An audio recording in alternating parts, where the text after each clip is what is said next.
Good morning, everyone. Buenos días a todos, o la hora que sea en su lugar, or the time that it is where you are at. Let's start the April 2026 RFG session. Vamos a comenzar la sesión del enfoque regional de la OMM de abril de 2026. So I have a quick view of the globe using the slider, but I think it's been very productive to start with the climate indices. Ok, entonces tengo una visión rápida del globo terráqueo, del hemisferio occidental, vista desde el satélite GOES-19 con el slider, pero como ha funcionado bastante bien dar contexto de la situación climática de la gran escala, vamos a comenzar con los índices climáticos y después hacer un análisis de la situación sinótica. So we'll start with the climate indices and then we'll do the briefing. And this is, as usual, we start with the SST, sea surface temperatures. Como siempre lo hacemos, vamos a comenzar a hablar de la temperatura superficial del mar, and also the anomalies, y también de las anomalías. What catches my eye personally is the El Niño developing, but we will talk about it in a second. Lo que me llama la atención a mí personalmente es el niño que se está desarrollando, pero vamos a hablar de eso en un momento. Now, aside from El Nino, something to point out are these warm anomalies off the coast of West Mexico and California. Otra cosa para mencionar son estas anomalías cálidas en la costa de México y California. Also, the Gulf the Gulf of Mexico is warm. El Golfo de México está bastante caliente, as well as the southeast coast of the United States, también con la costa sureste de los Estados Unidos. The Caribbean is also above average. El Mar Caribe también está por encima de lo normal. Now, with El Nino developing, there is a chance that we might get less number of tropical cyclones in the Caribbean later in the season if the very strong El Niño develops, ¿no? Considerando que se está desarrollando el niño, que hay bastante confianza en el desarrollo de un niño bastante fuerte, es muy posible que tengamos un menor número de ciclones tropicales en el Caribe durante la temporada que se viene. Now, it is always important to remember that we just need one cyclone in the wrong path to have damage. So we cannot say that with El Niño we're going to get no significant cyclones. No siempre es importante recalcar de que solo necesitamos un ciclón en el lugar incorrecto, ¿no? Y podemos tener impactos muy severos durante el niño. Así que no se puede descartar que podamos tener algún ciclón problemático. Okay. Last but not least, warm anomalies as well off the coast of Argentina and southern Brazil. Para terminar, también anomalías positivas, positive, right? Positivas frente a la costa de Argentina, Uruguay y sur de Brasil. So this is important because whenever we get an El Nino developing, we start getting rainfall events in northern Argentina and Uruguay and all this area, right? Southern Brazil. And if we have warm anomalies, whenever we have onshore flow, this could highlight precipitation amounts. So this is something to keep in mind. Una cosa que es importante considerar es que cuando tenemos un El Niño que se está desarrollando, tendemos a tener mucho más eventos de precipitación en esta zona de Sudamérica, en el sureste de Sudamérica. Así que si tenemos estas anomalías cálidas fuera de la costa, es más probable de que tengamos montos mayores durante eventos de flujo tierra adentro. Okay. Before I go to the next slide, I wanted to point out that if you try to find the cold tongue, now it's not as easy to find as before. This is because of El Niño warming. ¿No? Ahora que estamos tratando de buscar la lengua fría ecuatorial, no se ve muy claramente, ¿no? Y esto tiene que ver con el desarrollo del Niño. Okay, looking at the layer anomaly, instead of just the surface, we're going to look at the entire layer. This was not here during the last session, and this has to do with this massive Kelvin wave I'm going to show up in a moment. We're talking about an oceanic Kelvin wave. ¿No? Viendo las anomalías, esto no estaba en la sesión anterior, estas anomalías de temperatura extremas en la capa de 300 metros del océano, y esto es por esta onda Kelvin masiva que se ha formado en el Pacífico debido a estos vientos del oeste, como vamos a mostrar en unos momentos. Así que esto es bastante impresionante. This is very, very impressive. Otras anomalías que persisten, other anomalies that persist are these ones just east of continental regions, of mid-latitudes east of Japan and east of New Zealand, as well as these ones east of South America and North America, ¿no? Otras esas anomalías en la capa que persisten, que pareciera que es una señal asociada al cambio climático, son estas que están frente a las costas orientales de los continentes. Okay. Now, speaking about El Nino, there's probably a lot of interest because there has been talk about this like super El Nino, and we'll talk a little bit about it. We're going to start with the CPC official statement. CPC says that we are under a final La Nina advisory and under El Nino watch. At the moment, we have ENSO neutral conditions present, and everything is behaving. Equatorial sea surface temperatures are near to below average in the East Central Pacific Ocean. So this is the animation. This is the animation of the relative SST anomalies, ¿no? Esta es la animación de las anomalías relativas de temperatura de mar, ¿no? If you don't know what the relative SST anomalies are, these are the anomalies where we are subtracting the mean of the latitude. So we take the average anomaly of that whole latitude and we subtract it to the anomaly, and that is the relative anomaly for the latitude, ¿no? Entonces, si no saben lo que es la anomalía relativa, lo que se hace es se agarra la anomalía de la temperatura de mar en un punto, digamos en este punto de aquí, y se le resta el promedio de la anomalía de toda la latitud, ¿no? En ese punto. Por ejemplo, estamos sacando de la anomalía de 1 grado norte, le restamos el promedio de anomalías de toda la banda que está a 1 grado norte, ¿no? Y así se calculan las anomalías relativas. So this is the new way ENSO is being categorized using an index called the RONI instead of ONI. So, ¿no? Entonces ahora el niño se está categorizando con este índice llamado RONI en vez del ONI, que usa esas anomalías relativas. All right? Okay. So this, as you can see, the Pacific is warming up rapidly. The entire Pacific is warming up rapidly. We have very significant anomalies in Nino 1+2 and also Nino 0.4, but Nino 3.4 is also warming up rapidly. ¿No? Como están viendo, el Pacífico se está calentando muy rápidamente. Tenemos anomalías positivas, bastante positivas ya en Niño 4, en Niño 1+2, en Niño 3 y la región Niño 3.4 ya no tiene anomalías negativas ¿no? en la última imagen. Right? Now, if we look at today's, or say yesterday's data, cuando vemos los datos del día de ayer, las anomalías anteriores eran relativas y durante toda una semana, ¿no?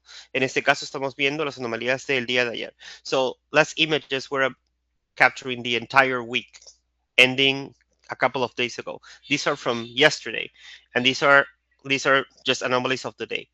No, what we can see right now is look at the SST anomalies in the entire Pacific. They're above average in all the regions, ¿no? Las anomalías en los últimos 2 días se han vuelto positivas en todas las regiones niño. Hay un calentamiento muy rápido que está sucediendo en estos momentos. This has to do with the MJO, as you're going to see. We've had a very, very strong MJO across the Pacific in the last several days. No, esto ha tenido que ver con la MJO. Hemos tenido una MJO bastante significativa cruzando el Pacífico y las Américas en los últimos días. Now, I'm also showing a couple of images. These are sea level anomalies. También estoy mostrando otras imágenes adicionales. Esas son anomalías de nivel del mar. And you can see that we have a very classical positive anomaly across the entire Pacific.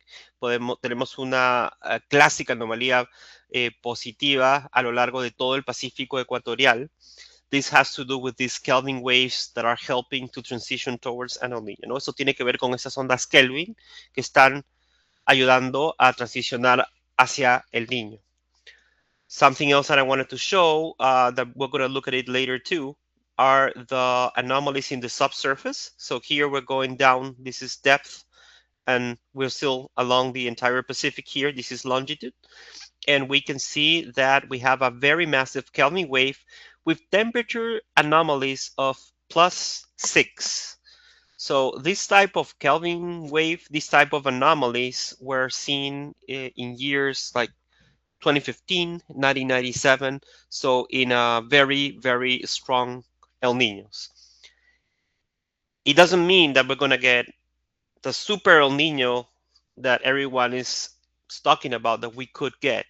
Sometimes this happens and then other processes try to kill the El Nino, right? But there is a big chance with this type of anomalies that we could definitely get, that we, not definitely, that we could get a strong El Nino. No, el que veamos este tipo de anomalías no garantiza que tengamos un evento El Niño extremo y que dure todo el año. ¿No? Ha habido ocasiones en el pasado donde hemos tenido algo parecido y el mar se ha calentado y ahí se enfría. Pero hay varios indicadores que apuntan a que hay una probabilidad bastante alta de que sí tengamos un El Niño significativo. Okay, so these are the temperature anomalies from yesterday in all the Niño regions. As you can see, all of them are positive and all of them have exceeded 0.5 Celsius, okay? These are not relative, these are just pure anomalies. So we are under a very rapid warming, and Niño 1 plus 2, it's almost 2 degrees above average, as you can see here.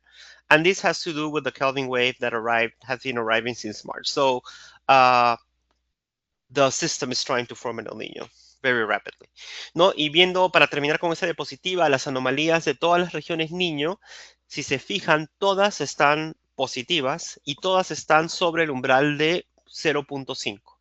Notar que esto no son anomalías relativas, esas son simplemente anomalías puras, ¿no? De temperatura de mar. Y la región Niño 1 más 2, que es la que está frente a la costa de Sudamérica, como ven, está muy caliente. Tiene un promedio de más 1.9, a pesar de que hay unos focos por encima de 4 grados por encima de lo normal. Y esto ha tenido que ver con este calentamiento de las ondas Kelvin que viene ocurriendo desde febrero. No, esta onda Kelvin que llegó desde marzo calentó la región bastante significativamente. Okay. All right, so now we're going back to the traditional slides. We're looking at the Kelvin wave that has formed in the Pacific. As you can see, this is a very, very impressive Kelvin wave, very strong El Nino-like Kelvin wave.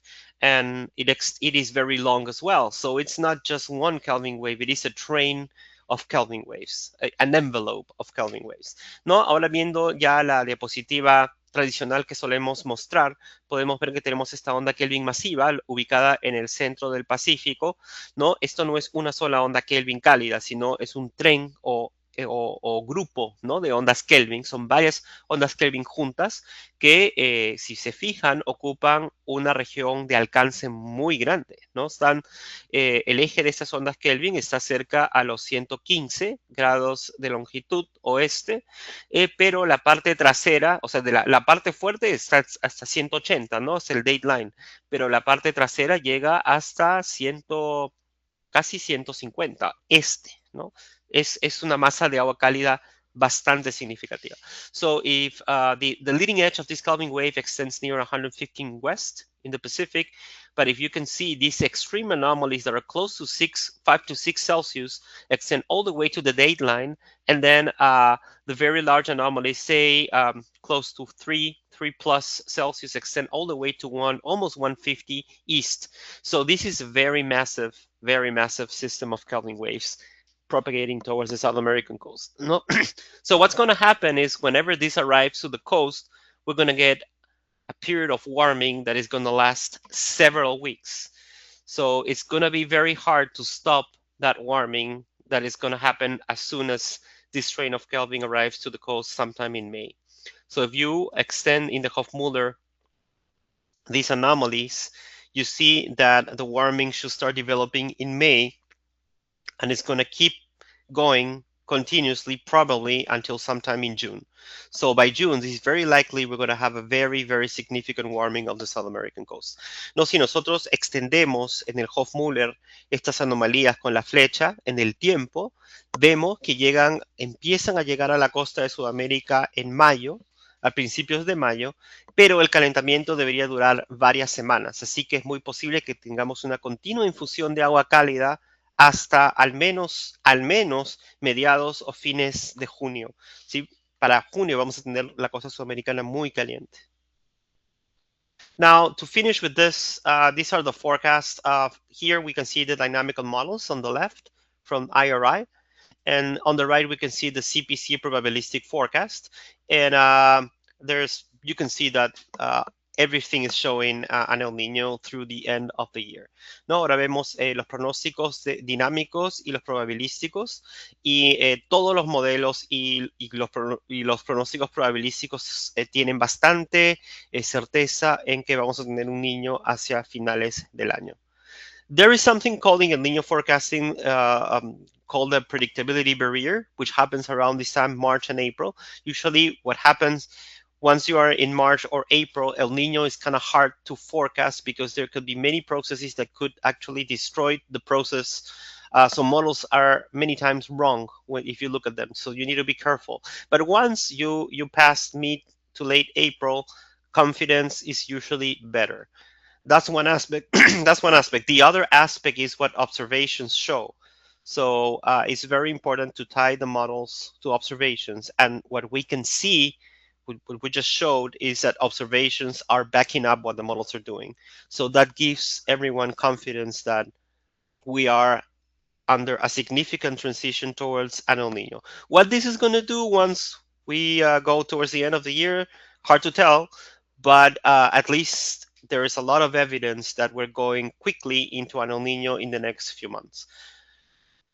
¿No? Para terminar, quería mencionarles lo que se llama la barrera de la predictabilidad del ENSO. El ENSO es difícil de predecir cuando estamos en febrero, marzo, abril, porque en esta época ocurren muchos procesos que pueden cambiar lo que pasa con el sistema ENSO, ¿no? Entonces, es difícil creerle a los modelos fielmente porque se pueden equivocar en esta época del año. Pero una vez que uno llega a la segunda mitad de abril y ya hacia mayo, la confianza tiende a aumentar. Ya los modelos tienden a equivocarse menos, resuelven mejor los procesos que pasan de mayo en adelante. Entonces, eso da un poco de confianza en que ya podemos decir con más certeza que estamos pasando a un El Niño rápidamente. Pero otra cosa que es muy importante es vincular lo que dicen los modelos con las observaciones, ¿no? Y no siempre las observaciones son consistentes con lo que muestran los modelos, pero este es uno de los casos en los que sí son. Como han visto, lo que hemos mostrado, tenemos muchos datos que están mostrando que estamos en una transición rápida a un calentamiento significativo. Así que tenemos bastante confianza, no hay bastante confianza que estamos en una transición rápida hacia un El Niño. Ahora, ¿qué va a hacer este El Niño una vez que pasemos julio, agosto, septiembre? Eso ya está un poquito más difícil porque no tenemos las observaciones que nos permiten, ¿no? Verificar lo que están haciendo los modelos, ¿no? Todavía estamos un poco lejos de tenerlas, pero por lo menos podemos decir que en los siguientes meses estamos entrando rápidamente a un calentamiento del niño. Mike? Okay, my question is now the CPC forecast is biased towards regions 2 and 3, correct? So it underestimates the potential on regions 1+2, which is the region that would have the most impact on South America, correct? Correct. Yeah, they're biased. Well, they use 3.4. Yes. Correct. 3.4. Okay. Correct. Now, so if they given a high probability doesn't necessarily mean that it is going to be high probability for South America, correct? Very correct. Yeah. So, que la pregunta mía que le estoy haciendo a José es que por lo general los pronósticos del Climate Prediction Center se enfocan en la región 3.4, que es la que tiene el impacto más grande sobre Norteamérica, mientras que la región 1+2 es la región que afecta definitivamente la parte de Sudamérica. So the question is, have you seen any difference between the previous El Niño event that never made it to 1+2 and this one? Is this one looking more likely to hit 1.2 or you just don't know? O sea que la pregunta que le hago a José es cómo este diverge del evento anterior del niño que se esperaba un super El Niño, pero que no llegó a la 1.2. ¿Qué hay de diferencia? Si alguien ha notado alguna diferencia que pueda contribuir a que esto llegue al 1.2, sí. Ok, gracias Mike. Sí, y la pregunta la abro a todo el mundo, ¿no? Porque estoy seguro que los demás están siguiendo esto y hay opiniones que yo desconozco, ¿no? Que son útiles. Yo puedo ir hablando mientras alguien contribuye o levanten la mano si quieren contribuir, pero yo no tengo la garantía que esto va a durar hasta diciembre. Esto ya por experiencia nunca se sabe. Ahora, el nivel de anomalías y procesos que están ocurriendo son mucho más robustos que los que había el 2014, que es lo que menciona Mike, ¿no? Ese niño de 2014 que había una onda masiva que llegó y al final no tuvo un impacto tan significativo y después todo como que se enfrió, ¿no? Esta vez yo veo mayores temperaturas, mayor longitud de la onda, más procesos que están alineados y la misma costa está lista porque ha habido ya varias ondas que la han calentado.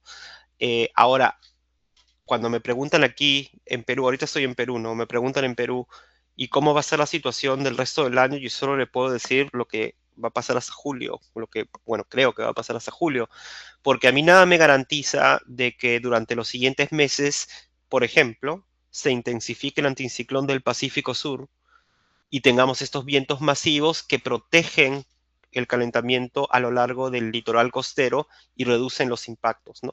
Entonces, si eso sucede, es muy posible que el calentamiento se quede fuera de la costa y más bien no tengamos un impacto significativo, ¿no?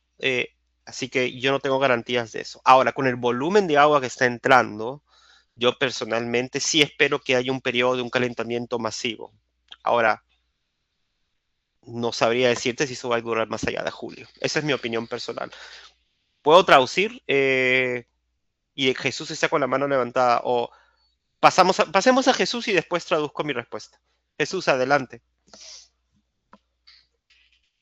Buenos días, ¿me escuchan? Perfectamente. Sí. Eh, Estaba observando la evolución del Enso y estaba leyendo algunos papers que hablaba sobre la famosa barrera alina, que estamos hablando de estratificación de la salinidad en profundidad. Y una de las cosas que pude observar con este Enso, que ciertamente la costa del Ecuador persiste en la costa, básicamente, casualmente en la 1+2, eh, eh, en la superficie, aguas con menor salinidad, ¿no? Que hace más eficiente que, que el agua pueda retener mucho mejor el calor, porque ahora mismo el sol, yo creo que está perpendicular sobre Panamá o se está desplazando más al norte, y obviamente a medida que el sol se desplaza hacia el norte, las aguas en el Ecuador comienzan a, en teoría, enfriarse, pero si tú tienes una superficie con, con menos sal, por decirlo así, tiende eh, a liberar ese calor mucho más lentamente y hace que se incremente esto. Lo que sí estaba leyendo sobre esa estratificación de la barrera alina era que a medida que evoluciona el ENSO, se forma una capa en la superficie de agua menos salada, cosa que por ahora solamente persiste en la 1+2. Lo que no tengo certeza, y como bien dice, si esa capa menos salina se va a extender por todo el Ecuador para que pueda retener de manera mucho más eficiente el calor superficial y las ondas Kelvin puedan llegar a la costa, ¿no? Así que por eso que queda esa incertidumbre de que si va a llegar a extenderse o propagarse o evolucionar el niño, aunque se ve claramente el motor, que es prácticamente esa transmisión de ondas Kelvin que atraviesa todo el Pacífico. Y claro, estaba viendo también el tema de la salinidad para poder evaluar esa transmisión de calor. Excelente, Jesús. Muchas gracias. No sé si voy a poder traducir todo lo que dijiste, pero eh, a ver si puedo contribuir y después traducimos en conjunto, ¿te parece? ¿Hacemos así? Ok, sí, sí. Ya, ok, bueno, lo que entiendo de lo que me está diciendo Jesús, ayer conversamos un poquito con Jesús, ¿no? Porque a mí me pareció muy interesante esto que está diciendo Jesús. Y él algo que me gusta mucho es la introducción del concepto de salinidad, ¿no? La salinidad tiene que ver muy cercanamente con la densidad del agua de mar. So for English speakers, we're going to try to translate all this holistically, try to summarize it in a little bit. So just hold on for a second. ¿No? Entonces, la salinidad tiene que ver con la densidad. Entonces, cuando yo tengo este gradiente de salinidad bastante apretado. Acá tengo agua muy densa, voy a poner bueno, estamos en español, densa, y acá tenemos agua más ligera, ¿no? Entonces, esta es una situación cuando este gradiente está apretado, donde la salinidad ayuda a que haya poca mezcla vertical, ¿no? Y cuando hay poca mezcla vertical, es muy fácil que cuando viene el sol y calienta, ¿no? Esta agua se caliente mucho más porque no tenemos esta mezcla vertical. ¿Por ahí va, Jesús, el tema de la salinidad? Correcto. Ok. Y frente a continente, en Sudamérica tenemos menos salinidad en la costa, justamente porque estamos en una región muy lluviosa, ¿no? En la costa norte de Ecuador, Colombia, Panamá, generalmente llueve mucho, hay muchos ríos que descargan y la salinidad del mar es menor. Entonces, aquí hay un tema y estos gradientes de salinidad tienen que ver, también influencian en cómo va a entrar la onda Kelvin en la costa. Así que aquí hay, aquí hay algo que vale la pena monitorear y Jesús ha implementado un mecanismo de monitoreo, ¿no? Utilizando bastantes datos para monitorear cómo se relaciona, o sea, cómo cambia esa estructura termoalina o de la sal según van entrando las ondas Kelvin, ¿no? Correcto. Mm. Ok. ¿Y cómo la ves, Jesús? Según lo que estás viendo ahora, ¿no ves señales que pueda ser tan intenso como otros en niños? Actualmente lo que pasa es que esa barrera tiene ciclos. O sea, no es Ujú. algo perpetuo, sino que es algo cíclico.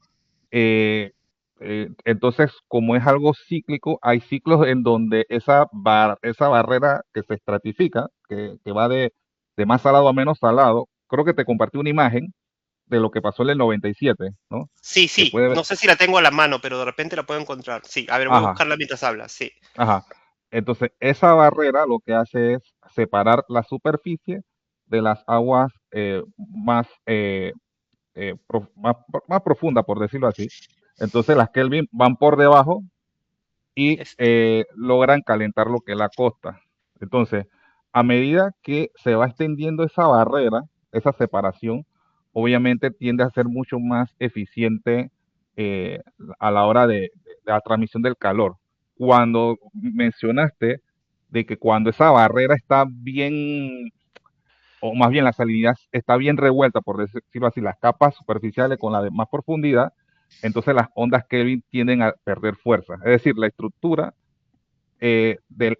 como estratificada se pierde, las Kelvin tienden, eso lo leí en un paper, a, a, a distribuir mucho mejor el calor y no golpea tan fuerte esta situación. Pero con la condición actual y eh, y la parte de la salinidad se mantiene básicamente eh, concentrada o menos salina hacia la costa del Ecuador y no he visto que esa salinidad comienza, o más bien la barrera, a estratificarse totalmente eh, hacia el oeste. No sé si, no, esa ilustración, no, creo que era la otra que le mandé del 97.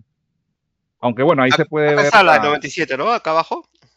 no, no, ¿Lo la, ves? la otra imagen, hay una imagen ahí que dice en ID View, que Ah, era sí, creo que está en el chat. en el chat, ¿verdad? Ok. Ajá, message, ajá, el mensaje. Eh, Ajá, ¿Esta de ajá. aquí? Ajá, la arribita. La rita. Bueno, ¿Esta? ajá, la de arriba, ajá, esa. Ajá, ahí está. Esto fue el niño del 97. Ahí se puede ver perfectamente la barrera eh, de salina, por decirlo así, y se ve bien estratificada. Entonces, ese tipo de composición permite que el niño pueda mantenerse por más tiempo y sea mucho más intenso. Cuando está bien estructurado, cuando está muy revuelta, por decirlo así, hay mucha mezcla, no se ve esa barrera. Y entonces las ondas Kelvin van perdiendo fuerza y el niño pierde intensidad. Pero mientras más clara se ve la barrera o más estratificación, los niños tienden a ser mucho más intensos. Actualmente estamos en una temporada donde comienza a formarse esa barrera. Si esa barrera no logra formarse, así mismo el niño comienza a perder fuerza, que es lo que he leído, y claro, uno puede ver los núcleos cálidos, pero no todos evolucionan a un niño súper intenso. Debe mantenerse esa estructura, que es lo Excelente. clásico en los niños Excelente, un dato más para monitorear, ¿no? Es muy buena información, Jesús. Excelente, muy bien. Me parece genial ese trabajo que estás haciendo. ¿Está bien si traduzco todo? ¿Trato de traducir Sí, todo? sí, sí, sí, sí. Okay, let's see if I can translate quickly because we've spoken a lot about different things. So we were talking about. I'm going to go back to this. First, Mike was asking about how does this look? How does this Kelvin wave look compared to the 2014 El Nino Kelvin wave that didn't really produce a super El Nino? It was kind of a big bust forecast-wise. So if you have something to say about it, please raise your hand. Or place it in the chat. I'm going to look at the chat in a little bit. From my perspective, what I was mentioning is that I wouldn't guarantee it either myself. Looking at that, looking at the Kelvin waves that are coming towards the coast right now and the intensity and the fetch. The only thing that personally I can say is that we're gonna have a very, very warm period, very likely along the coast until July. But past July, I don't know, because there are other processes along the South American coast that cool the ocean. One of them are the coastal winds. If we got strong coastal winds, that would very likely keep the warming offshore. So past July, I really do not know. We could have a strong El Nino offshore, but along the coast, we could have cooler waters. That could happen. So that's my take. Then we were speaking with Jesus about the role of salinity. And something that is usually not spoken about very much, but salinity also has a role in ocean processes, particularly in vertical mixing. If we have a lot of salt in the lower layers, I'm gonna use the yellow color for a lot of salt. This region is saltier in my graphic. If we have a lot of salt and very little salt above, we have a lot of density in the lower part of the ocean and very little density above. That's a very stable situation. Whenever we get that, it's very hard to get vertical mixing. So if this gradient, I'm going to point it out with light blue, if this gradient is very well pronounced, Jesus has been reading a lot of papers and he's found out that this tends to enhance the impact of Kelvin waves. But if this salt gradient, vertical salt gradient, salinity gradient is not very pronounced, there's more vertical mixing and it tends to dissipate the energy and all the processes that are triggered by the Kelvin waves. So this is something that we also need to monitor that could help us also to see what's going to happen. So what Jesus has been doing is monitoring these changes in salinity with depth. And what I'm showing here is something he passed, he shared with me yesterday, showing the 97 El Nino. And what you can see is that there's a very large salinity near 100 meters above the surface, and there is this very sharp gradient above. So whenever you see these very sharp gradients, El Nino tends to be stronger. This tends to develop with time. So right now we don't have it. It's a process that develops these gradients. But this is something that Jesus is monitoring from Panama to see if this could become a very strong El Nino. Another factor, as you can see, as you know, everything that we do in geoscience has a lot of factors. That's why it's so hard to forecast, because we have a lot of processes that need to work together in order to produce something extraordinary. So, okay. Bueno, let's go to the chat. Vamos a ver el chat. A ver. Kevin Salamanca, estas anomalías del ENSO se calculan para qué periodo de climatología. So Kevin is asking, the anomalies are calculated using which period of climatology. Bueno, no sabría decirte, tendría que investigar. No sabría decirte con qué periodo de climatología lo están calculando. Sí, no. Buena pregunta. Tendría que leer. Okay. 1 second, let me go back to the chat. Okay, Mary Fernández. Se proyecta un pico de anomalía de temperatura de mar Ronnie en el trimestre octubre, noviembre, diciembre, por lo que para Colombia la segunda temporada de lluvias podría ser más suave e inclusive deficitaria. Ok, gracias Mary. So Mary's mentioning that NOAA is projecting a peak of temperatures during the end of the year, October, November, December, and that usually leads to a very drier rainy season in Colombia. And that applies to Central America as well. Y eso también se aplica para Centroamérica, particularmente para la cuenca pacífica, ¿no? Para todo el corredor seco y la cuenca pacífica de Centroamérica. Yeah, a warm October, November, and December also has a strong impact in Central America, particularly on the west side, the continental divide, and also corridors or dry corridor, and also the Pacific side. Ok, el siguiente. El IRI pico más alto será de una ATCM de más 2 grados, pero últimamente el modelo europeo ha disparado los valores del RONI entre 2 y 3 grados, ya muy extremista. Sí, también hemos visto lo mismo. Y el de la NASA también está bien alto. Ya, Mary's mentioning that. Excelente, Jesús. Ahorita habilitamos el micrófono. Mary's mentioning that IRI has shown values of 2 to 3. Of +2 by the end of the year in 3.4 Ronnie values, but now European model is showing values between 2 and 3, which looks too extreme. And the NASA model is doing the same thing. So there are a couple of models that are going really high. A ver, Jesús, ¿querías comentar algo?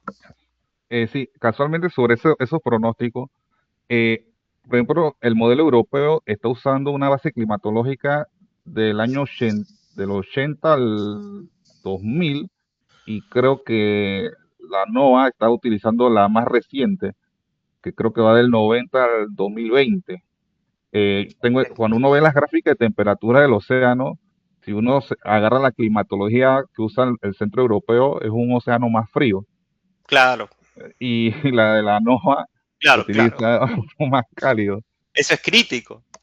Sí, exactamente. Okay, so Jesus is mentioning something that is very important and places in context both comments, that the climatologies that are being used by the European model seem to be different than the ones used by NOAA. Apparently, the European model, whenever they calculate the anomalies, they're using an older climatology. And of course, the ocean was much colder before. So if that's the case, it's hard to compare the plumes or the anomalies, because indeed, whatever is using an older climatology is going to show a stronger El Nino. So something we need to keep in mind. We need to double check the data. Tenemos que chequear con detalle lo que estamos usando, ¿no? Comprender bien qué es lo que estamos presentando. Yeah. Gracias, Jesús. Muy bueno, muy apropiado tu comentario. Ok, consulta de Gabriel Labrador. Hola, Gabriel, qué gusto tenerte. A ver, ¿te escucha hablar del super niño? ¿Existe alguna definición técnica al respecto o catastrofismo puro? Yo creo que es lo segundo. No creo que haya una definición que yo conozca de super niño. Es igual que con la palabra niño Godzilla, ¿no? Eso no hay nada técnico ahí. No sé si alguien tiene algo más que decir, pero no. So Gabriel is saying that people are speaking about super El Nino, but is there something technical about this term, or it's just to catch the attention? I think it's the second. Yeah, I don't think it's anything technical about it. Okay, so let's go to the MJO. Vamos a comenzar seguir con la Madden Julian. So the MJO right now is very organized, which is good for forecasting. La Madden Julian está bastante bien organizada, lo que es muy bueno para pronosticar. It is currently on phase 1, meaning that it has one divergent tier and one convergent tier. Está en fase 1, en onda 1. No, okay. I said it wrong. It's on wave 1 mode. It's not on phase. Well, it's entering phase 1 as well, but it's on a wave 1 mode. Wave 1 means it has one divergent tier, one convergent tier. No, está en modo de onda 1. Onda 1 significa que tiene una región divergente y una región convergente. Ahí están indicadas en verde y en marroncito. ¿Dónde están? And in terms of where it is located, it is exiting phase 8 and entering phase 1. This means that the MJO is propagating across the Americas, in the Atlantic, and entering Africa. ¿No? ¿Y dónde está ubicada la fase divergente? Estamos en fase entrando a fase 1, lo que dice que la fase divergente está sobre las Américas, el Atlántico y entrando a África. All right, so we can see here in the graphic, the latest is the one on the bottom. We can see that the Madden-Julian, the divergent tier, use the pointer again, lazy pointer, is located over the Atlantic and South America. Podemos ver que la parte divergente está localizada en el Atlántico y es en Sudamérica. Okay. Now, if we look at the Hofmüller here on the middle, I forgot the title, apologies. If you look at the Hofmüller, we can see that the propagation is very clear. So if we extrapolate this, the drier phase of the MJO should arrive in the Americas the last week of April, close to May 1st. ¿No? Si extrapolamos el Hofmüller, lo que vemos, este marroncito, que es convergencia en altura en 200, esto debería llegar a nuestra región de las Américas, que se acerca aquí por 60, la última semana de abril, ya cerca el 1 de mayo. Now, looking at the forecast of the models, I put these question marks here because look at the initialization of these two models. At least for these calculations, it's wrong, right? They have the upper divergent tier over the maritime continent, and we have the opposite. We have something different. So I'm just going to focus on the CFS, and using the propagation that we talked about before, we can see that the CFS, it is indeed showing more upper convergence or drier conditions into the Americas in the next couple of weeks, particularly between, say, May, the last week of April and the second week of May. But the upper divergence signal is very hard to see. What this is telling me is that the MJO is becoming very disorganized in the next couple of weeks, ¿no? Estamos descartando estos modelos porque, como ven, la inicialización está incorrecta, así que me voy a centrar por ahora solo en el CFS, que tiene la inicialización correcta, y vemos que efectivamente, como estamos esperando, deberíamos entrar en fase seca o convergente alrededor del 27 de abril, más o menos en adelante, hasta por lo menos el 8-10 de mayo, ¿no? En las Américas. La fase divergente o más generalmente húmeda no la representa bastante bien. Lo que me está diciendo esto a mí es que la Madden-Julian se está debilitando, o sea, por lo menos el CFS la está debilitando muy rápidamente, está desorganizando la oscilación. Ahora, entonces, como no tengo mucha información para el pronóstico, quiero ver qué hacen los diagramas de fase. Son un poco complejos de analizar, pero son útiles, así que vamos a mostrarlos. So, since I don't have a lot of information for forecasting the MJO, for once I'm going to look at the phase diagrams, which I know they're hard to explain, but they give some information. And what we're looking at, the CFS is here, so we are here at the end of the black line. So the fact that we are away from the circle means the MJO is organized. And the fact that we are here between this number 8 and number 1 means that we're going from phase 8 down towards phase 1, ¿no? Entonces, el CFS, acá vemos el círculo, todo lo que está fuera del círculo significa Madden-Julian organizada. Este es el 20 de abril, ¿no? El número 20 significa fecha 20 de abril y está localizado fuera del círculo y entre este 8 y el 1. Te dice que estamos entre fase 8 y 1 organizada, Madden-Julian organizada. Según avanzamos en el tiempo, 21, 23 de abril va entrando a fase 1, pero miren lo que hace, se está acercando al círculo, o sea, está desorganizándose, que es consistente con el análisis previo. So, what this is doing, at least the CFS, is moving the signal of the MJO into phase 1 and then towards the circle, meaning that it's disorganizing it. It's losing organization. So, what are other models doing?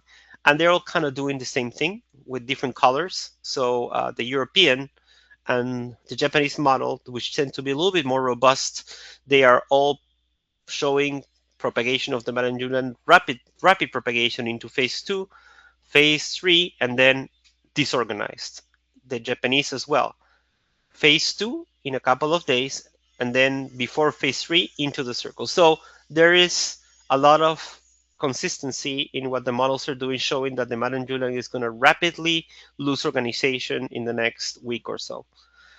¿No? Ya para terminar, quiero ver qué hacen los otros modelos para tener un poco más de información, ¿no? Para poder definir qué puede hacer la Madden-Julian, y están haciendo algo parecido, ¿no? Ingresa a fase 2, y después, una vez en la fase 3, se desorganiza, ¿no? El japonés, el europeo, que tienden a ser bastante robustos, hacen algo parecido. Así que hay más confianza en decir que la Madden Julian va a perder organización en la siguiente semana. Okay, I'm going to keep moving along.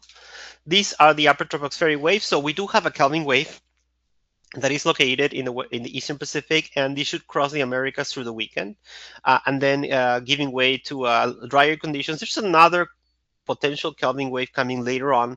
This is, I'm not going to speak about this one. Entonces tenemos una onda Kelvin que está en el Pacífico Oriental, cruzando las Américas a través del fin de semana, así que deberíamos tener resalte de precipitaciones. Luego de esto viene otra, ya más bien para 4 o 5 de mayo, diría yo, pero no voy a hablar mucho de esa de aquí. So areas that have the potential to see moderate to locally heavy, larger rainfall amounts with this Kelvin wave. These are the regions that might see heavy rain in the next, through the weekend, through April 26th. But Kelvin waves tend to enhance precipitation, particularly between 15 north and 15 south, approximately.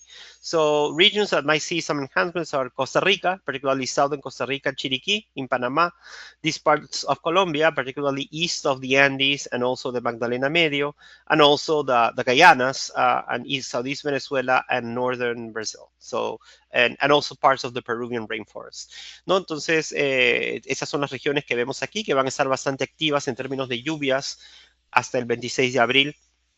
Dominicana, por ejemplo, y Haití han estado bastante activos y van a tener un periodo activo continuo durante los siguientes días, pero las Kelvin tienden a resaltar la lluvia más entre 15 norte y 15 sur. Así que yo esperaría que esa zona del sur de Costa Rica y Chiriquí en Panamá, esa parte de Colombia al este de la cordillera y Ecuador también, Magdalena Medio y Guyanas, parte del sudeste de Venezuela, el norte de Brasil y la selva peruana pueden tener un apoyo de la onda Kelvin para montos de lluvia mayores. And last but not least, these are the anomalies of flow and rainfall for the last 7 days. If you see, we can picture a lot of areas with positive anomalies, and this has to do with the MJO. ¿No? Esas son las anomalías de los últimos 7 días. En términos de lluvia, podemos ver bastantes áreas con anomalías positivas. Eso es en parte por la MJO. Argentina has had a lot of significant precipitation events in the last week or so, a lot of rainfall in the region. Argentina ha tenido bastantes eventos significativos de precipitación durante los últimos días. Paraguay as well. Paraguay también. If you look at the flow, we have the right or cold exit of a jet on average, right, placed over the region. So jet dynamics very likely playing a role. And also low-level jet. We have an enhanced low-level jet, so low-level jet dynamics also playing a role. Si vemos el flujo, hemos tenido un chorro, la salida derecha o fría de un chorro en promedio, ¿no? Promediando en varios días. Así que dinámica de chorro de altura altamente probable. Asimismo, dinámica de chorro de capas bajas. Now, another region that has been very active is in the north coast of Brazil. La costa norte de Brasil también bastante activa. And also parts of Colombia and Venezuela, parte de Colombia y Venezuela. There has been a very robust upper trough. These are average. What you see in these images is an average, right? But there was a period in time when this upper trough was very pronounced, ¿no? A pesar de que lo que vemos acá son promedios, había unos periodos de tiempo donde esta vaguada de altura bien masiva ha estado bien pronunciada, resaltando las precipitaciones en la zona. I want to jump in to Central America and the Caribbean, and what you can see, what catches my eye are the positive anomalies in Puerto Rico, but especially in Hispaniola. And there have been not only heavy rainfall events, many heavy rainfall events in Hispaniola and Haiti. This is the time of the year, but they have been even more active than average. But even hail events, even Santo Domingo received some hail, which hasn't happened in a long time. So very active in Hispaniola. No, lo que me llama la atención a mí son estas anomalías positivas de precipitación en Puerto Rico y también en Hispaniola, ¿no? Particularmente en República Dominicana. Ellos han tenido, en esta época del año suele llover bastante, no se activan las lluvias, pero este año han estado incluso más activas que lo normal en la última semana, e incluso ha habido granizo en Santo Domingo, cosa que no es muy común, ¿no?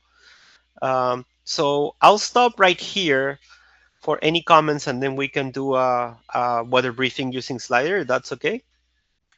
Okay, Jose, looking at the NGO current pattern and the forecast, what I'm not seeing is, if you remember, when we have a well-defined El Nino signature over the Caribbean basin, that we see the MJO splitting, bypassing the Caribbean and lifting portion of the energy, lifting towards North America and the rest going to South America.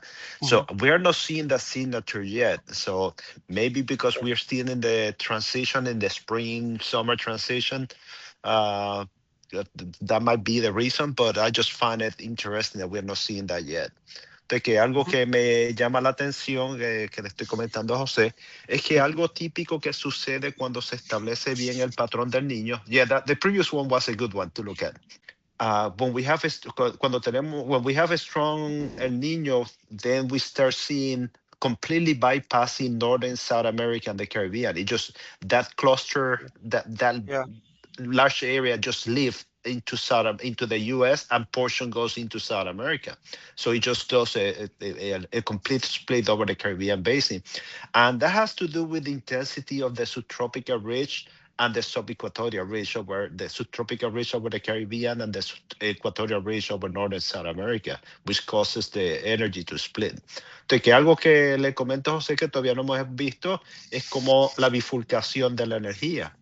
De que cuando se establece bien el patrón niño, algo típico que se nota es que y se fortalece el alta subtropical sobre el Caribe, esa energía que está cruzando el Pacífico Este tiende a ascender por México hacia Norteamérica, y el resto de la energía se bifurca hacia el sur, hacia Chile y Argentina, y la parte ecuatorial no es afectada tanto por los pulsos, y por eso es que vemos refleja el patrón de sequía que se presenta. Entonces, that's something to keep an eye on, to see when the models, if they start forecasting that. Entonces, que eso es un indicador que podemos seguir monitoreando cuando los modelos empiecen a pronosticar eso, que nos deje saber que el patrón está definitivamente cambiando. Gracias, Mike. Sí, eso es súper importante. No sé si tú piensas que también hay una relación con a ver, ¿dónde está un ratito? Quiero ver dónde está el cursor. Acá está. Ya, si hay una relación con este ramal subsidente anómalo que se forma en la celda de Walker, en esta zona, que ayuda a que eso se bifurque. Porque sabes que se seca mucho, ¿no? Por eso refleja la alta subecuatorial, ¿no? Exacto. Ajá. Lo que dices, consistente con lo que dices. Sí. Sí. Yeah, so whenever we have a strong El Nino and the whole circulation changes globally, especially the equatorial circulation, we get these shifts in what is called the Walker circulation. The Walker circulation is this, if you make a cut along the equator, you have these regions where you can see that the flow usually ascends and descends, and we usually develop, where is this here? We develop an anomalous here in this region that is red, an anomalous subsiding branch in the Walker circulation. And that relates with what Mike was saying with the highs, right? The subequatorial and subtropical ridges in the Caribbean. And that limits the convective development. And for the MJO to fully propagate, it requires the ability to have enhanced convection. So that might have to do as well with the splitting. Yeah. Regina said, hello, Jose, and everyone. In this month of April alone, we have already had 2 continental cyclogenesis events in South America and another low-pressure system that formed last night between the coast of Argentina and Uruguay. Any guesses on climatic terms that explain this? Warm SSTs in the South Atlantic's influence of the MJO? So, Regina, I'll translate in a second to Spanish. I personally, I would need to look at it more thoroughly to kind of diagnose what formed those. Actually, you can see the low right now south of Uruguay on the figure, right? But definitely what you're saying could be the causes, among other things. As you know, the El Nino SST anomalies are structuring, and Southeast South America is not only sensitive to Nino 3.4, is also sensitive to Nino 1+2 to a lesser degree, but it's also sensitive to 1+2. And Niño 1+2 has been behaving like an El Nino for a while already. So I don't know if there's an impact from that as well. So if you merge that with the MJO and the warm SST anomalies, you will get at least 3 factors that favor this type of event. So something to consider. I'm going to translate, and if anyone else has something to say, please raise your hand or write in the chat. Pues Regina estaba mencionando de que hemos tenido, en Brasil han tenido en el mes de abril ya 2 eventos de ciclogénesis con bajas presiones formándose, incluso una baja presión que se formó ayer en la noche entre la costa argentina y Uruguay. Y si tenemos algo que decir con respecto a qué puede explicar esto en términos climáticos, temperaturas por encima de lo normal en el Atlántico Sur, influencia de la MJO, yo diría que sí, que muy probablemente, o sea, habría que estudiar esto con más detalle, ¿no? Pero pero esos son factores que pueden tener que ver. Y también la relación con el niño en desarrollo, ¿no? Porque en la región de Sudamérica no solamente reacciona al niño 3.4, que recién se está calentando, sino que también reacciona al niño 1+2, que está caliente hace bastante tiempo. Así que es algo que considerar.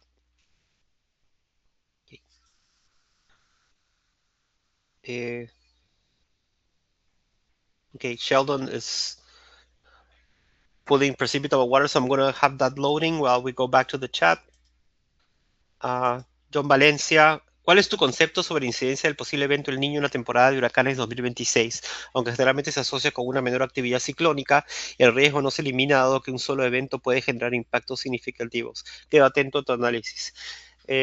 Okay, I'm going to answer in Spanish first and then translate. Efectivamente, John, no se puede descartar que pueda haber un evento significativo. Es más difícil que se formen los sistemas porque solemos tener más cizalla vertical, ¿no? Generalmente es el factor principal, además de más subsidencia, ¿no? Entonces es más difícil que se formen los sistemas en el Caribe. En el Atlántico es un poquito distinto. El Atlántico no es tan sensible, pero el Caribe sí. Ahora, ¿qué pasa? Que como tenemos menos cobertura nubosa en general, menos convección en la cuenca, el mar se puede calentar localmente más, no tiende a haber mayor acumulación de energía, entonces basta que se forme uno en un periodo de debilitamiento de la cizalla, ¿no? Condiciones ideales y ya podemos, y se puede convertirse en un monstruo, ¿no? Y lo hemos visto en niños anteriores, ¿no? Por ejemplo, tengo el ejemplo que se me viene a la mente es uno muy antiguo, que es el de Andrew en 1992, pero ha habido otras situaciones durante niños bastante fuertes que hay menos cantidad, pero hay algunos ciclones puntuales muy intensos. Así que estoy de acuerdo con lo que estás mencionando, ¿no? Hay que tener cuidado. No podemos descartar que pueda haber algo intenso. So John is mentioning, what is your concept about the incidence of El Nino in the hurricane season 2026? Usually it associates with less activity, but the risk doesn't disappear. We just need one event that could generate significant impacts. And what I think about this is that indeed you have usually less cyclones in the Caribbean, not necessarily in the open Atlantic, but in the Caribbean, especially the Western Caribbean, yes. However, yes, you can have one or two that could be very strong, unfortunately, and that has happened in the past many times. You usually have less hurricanes because you have you have more vertical wind shear during El Nino, and usually you also have more subsidence. So you tend to have less hurricanes and less precipitation in general in the Caribbean. However, since you have less precipitation, less cloud coverage, the ocean can warm up locally a little bit more. So you tend to generate more heat that accumulates in the ocean. So you just need one period where the shear decreases and you get the right conditions, something forms, and this could become a monster. The example that comes to mind, it's 1992. It's very old, but I remember Hurricane Andrew that devastated Miami, and that happened during an El Nino. And I know there are more. They just don't come up to mind. So that can happen, yes. Jesús, están solicitando copia del artículo sobre la salinidad que investigaste. Si puedes indicar dónde está, sería genial. Okay. Well, since we're pulling up precipitable water products shared by Sheldon, we can start with this. I'm gonna see if we can Okay, slow. I'm going to do this slower. Okay, so speaking of cyclones in South America, we can see this very classical looking cyclone that has formed off the coast of the Buenos Aires province and is moving eastward into the open Atlantic. So this is the first frame. This is the first time frame, 05 UTC yesterday evening. I'm going to keep going forward. Estamos viendo este ciclón que se ha formado sobre Argentina y está saliendo de la costa desde las 5 UTC de ayer en la noche, ¿no? En el producto de agua precipitable por capas. So I'm going to go one by one.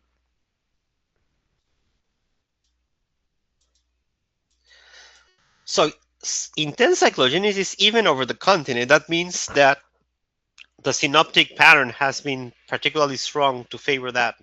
¿No? Ciclogénesis bastante definida incluso dentro del continente, ¿no? Esto sugiere que el patrón sinóptico asociado ha estado bastante bien definido, ¿no? Okay. Yeah, and look at the signature of the cyclone off the coast of Buenos Aires, ¿no? Y tenemos la señal del ciclón bien formada fuera de la costa de Buenos Aires. Something that catches my eyes are these sharp anomalies in precipitable water. Whenever the sharp gradients, sorry, not anomaly, these sharp gradients in precipitable water. The sharper the gradients in precipitable water, usually the more risk for intense weather of different types, ¿no? Mientras mayor el gradiente horizontal de agua precipitable o de humedad, contenido de humedad, eso tiende a asociarse con mayor riesgo de eventos severos, ¿no? Yeah. Y definitivamente este sistema tiene gradientes bastante intensos. This system has very sharp gradients. Okay. All right, let me go to the total precipitable water, and we can see that I'm going to zoom in. Oh, I think I cannot zoom in. Okay. Yeah, I don't think they have South America here, unfortunately. No. But we can see that there are large values of. Well, let me stop this. Yeah, large values of precipitable water coming from the Amazon, so above 50 millimeters. ¿No? Tenemos valores de agua precipitable bastante altos, llegando desde la Amazonía hasta 50 milímetros con el low level jet, ¿no? Esto alimenta pues estos ciclones, ¿no? Que se forman frente a Sudamérica. Okay. All right. Let me go to the anomaly. Ya que estamos viendo esto, vamos a ver la anomalía. Yeah, the scale, it would be very useful to have the 100 changing color sharply, but anyway. So this color that we're seeing in Central South America is about approximately here. So between 125 to 150% of precipitable water, right? So 1.5 times more than what we should be having. No tenemos anomalías de agua precipitable entre 125 a 150%, ¿no? O sea, casi 1.5 veces más de lo que deberíamos tener en esta zona del centro de Sudamérica, que está alimentando pues el ciclón, ¿no? This is partly feeding the cyclone. Another thing that catches my eye is above average precipitable water with this front in the Caribbean. Otra cosa que me llama la atención son valores bastante altos, anómalos de agua precipitable con este frente en el Caribe. Una masa muy seca al norte, very dry air mass to the north, pero el frente tiene bastante contenido de humedad, ¿no? Y esto va a tener muy probablemente un impacto importante en Cuba y el sur de Cuba, sureste de Cuba, y especialmente en Hispaniola, ¿no? Donde tenemos un terreno bastante elevado. So this would very likely have an impact in Cuba and in parts of Hispaniola, which has a lot of terrain, elevated terrain. Okay, so let's go to slider. Vamos a la slider para ver la situación. Voy a comenzar con Sudamérica. Let's start with South America. Bueno, so we do have a front with a very sharp thermal gradient. How can I say that it has a very sharp thermal gradient across it? Across it means from here to here. Entonces, en Sudamérica, bien al sur, tenemos un frente con un gradiente termal muy pronunciado a través del frente. ¿Cómo puedo decir que tengo un gradiente termal pronunciado? ¿En base a qué? ¿Qué información me sugiere que puedo tener un gradiente termal pronunciado con este frente? Look at the cloud pattern change from north of the front to south of the front. What does that mean? Miren el cambio del patrón de nubosidad a través de ese frente, ¿no? Desde el norte al sur. ¿Qué significa eso? ¿Qué es esta nubosidad que tenemos al sur del frente? ¿Cómo lo puede? ¿Eso es nubosidad cumuliforme, estratiforme? What are those clouds south of the front? Cumulus, stratus. Aire frío, celulares abiertos detrás del frente. Sí, excelente. Sí. Veo varias respuestas, pero voy a resumir. I see a lot of answers, but yeah, I'm going to summarize. Yeah, changes in density relate to changes in temperature gradient. Yes, okay, correct. More dense clouds mean warmer temperatures and less dense clouds. I'm sorry, I lost my mic. Oh, okay. Hi, Kathy. Yes, but they answered. Yes, you're seeing a significant change in cloud types. So you're getting more convective clouds on the warm side and more stratiform clouds on the cold side. So dice un cambio de nubosidad bastante marcado, ¿no? Dice Katy, you said convective clouds in the warm side. Sí, acá hay un poco de convección embebida. There's deeper convection along the system, the fronts, even though I'm only showing, and then more stratiform here. And then in the back end, we have this colored cumulus, right? You see the color, the freckles. Tenemos estos cúmulos de aire frío. So this is shallow convection. This is not deep convection. So we have shallow convection in the front, deep convection here. This is shallow convection, and then a stratiform band in the middle. So the fact that we see these changes of cloudiness across the front means that there's a very sharp gradient. Whenever you see this colder cumulus, means that it's a very, very cold air mass over the ocean that is relatively warm compared to the air mass. If you're in the Caribbean, you're not used to these ocean temperatures, right? Yeah, exactly. Could you change to the channel 13? You might see the deeper cloud better. I'm going to put it as an overlay and we can play with 15 you said, right? Yeah, 13 might be a better, or 15, either one of those. Either one of those, yeah. Yeah, very nice. Yeah, so you can see some deeper clouds here, mostly associated with the frontal boundary itself. But you can see the color cumulus here. Yeah, and thanks for pointing this out because it's better to see the depth of the clouds, and you can see that some of these colored cumulus are actually deep. A few of these. Sometimes these colored cumulus have lightning. I don't know if that's the case, so we can use GLM. I suspect you might see more lightning closer to the coast, but. Yeah, true, because there's usually enhancement with terrain. There's interaction with terrain, but I'm not seeing lightning with the system, at least with this particular system. Sí, yo no estoy viendo electrificación con ese sistema. En algunas ocasiones, esos cúmulos de aire frío tienen electrificación. But anyway, this is a very, very, very strong system. Something else that catches my eye, Kathy, is the strong winds across the mountain range. Do you see the gravity waves?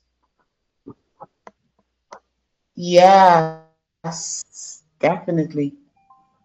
Yeah, a lot of turbulence and mountain waves. Mucha turbulencia y ondas de montaña, ¿no? Vientos bastante fuertes con ese sistema. Ya algo más, y un poco más al norte, ¿no? Ya más típico del otoño, ¿no? Very strong winds, and even in areas that are further north with the system. So that's something more typical of fall when all this strong systems start going further north. Yeah. Okay. You guys want to take a look at the Caribbean? In South America, we have a couple of interesting situations. Actually, there's a lot of convection. This is consistent with the Kelvin wave forecast. There's a lot of convection happening in Central South America. But Sheldon mentioned something about the front in the Caribbean.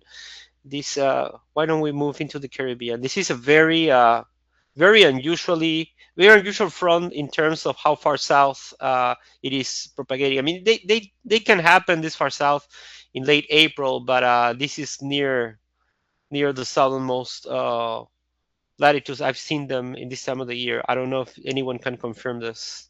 Have you seen fronts this far south this time of the year? Yeah, not too often, but they can happen. Sí. No es muy común, sí. Pero pueden suceder. Sí, pasa, sí. Pero es impresionante lo bien definido que está. I mean, it's just a cold front, it's not as a shear line. Que se ve como frente frío, no como una línea de cortante. Cambio de masa, ¿eh? Yep. Sí. Acá también, bueno, acá sería estratocúmulo, ¿no? Porque hay una inversión, cómo se extienden horizontalmente, pero estos serían cúmulos de aire frío que han encontrado una inversión. This would be the colder cumulus that have encountered an inversion, so they're more like stratocumulus, and here you have a very different regime. So the fact that the cloud regime changes so sharply across the front also tells you that this is the front and not a shear line, what Mike is saying, change of air mass. ¿No? El cambio de nubosidad nuevamente también te dice que este es un frente, no una línea de cortante, ¿no? En cambio de masa a través del sistema. Los cúmulos de aire frío que encuentra con inversión. All right.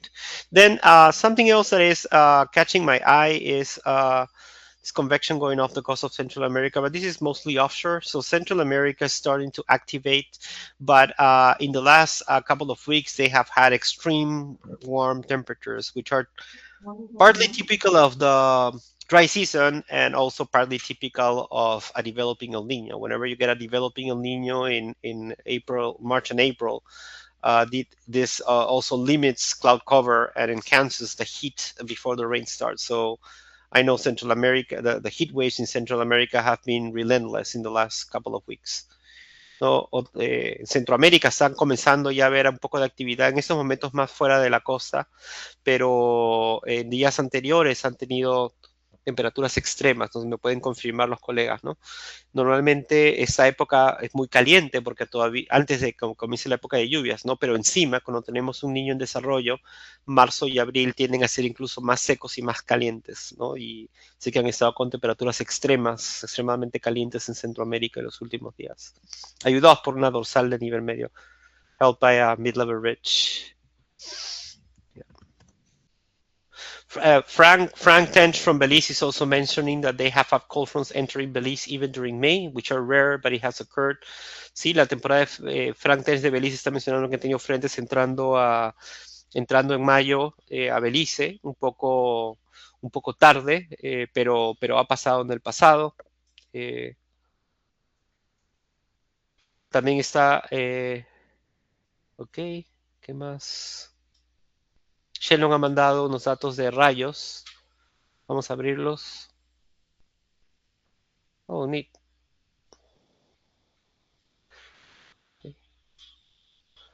Good. This is a nice resource. Okay, I'm gonna have it over and to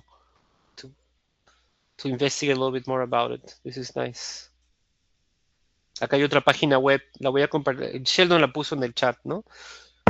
Con información de rayos. Después hay que ver cómo obtienen información. Probablemente GLM. Thank you again for joining, and we'll see you in May. Muchas gracias por unirse a la sesión de este mes y los vemos en mayo. La siguiente sesión es el 20 de mayo a la misma hora. Así que muchísimas gracias.